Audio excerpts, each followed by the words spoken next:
I would say, looking at this from a historical perspective, this is actually one of the worst times in U.S.-Turkish relations over the past over half a century now.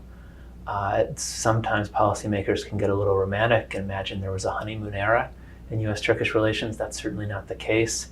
Things were always tenser, more frustrating between the United States and Turkey than people often remember. The honeymoon period, if there ever was one, ended a few months after Turkey joined NATO.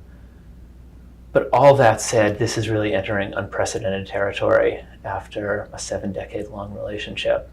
What strikes me now is, while there have been deep disagreements over key foreign policy issues with the US and Turkey in the past, and while there have been deep concerns over Turkey's lack of democracy in the past, what you have now is a situation where there are deep foreign policy differences and a lack of democracy in Turkey taking place at the same time.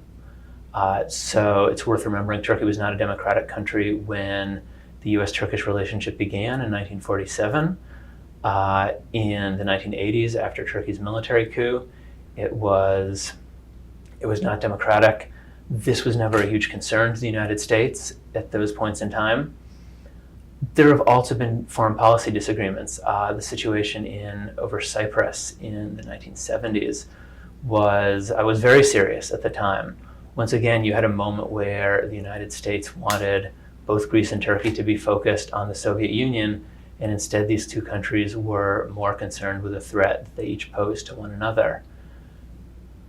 Similar, in a sense, to the way that the United States thinks both the Syrian Kurds today and Turkey should be focused on ISIS, but both those groups see one another as a deeper threat.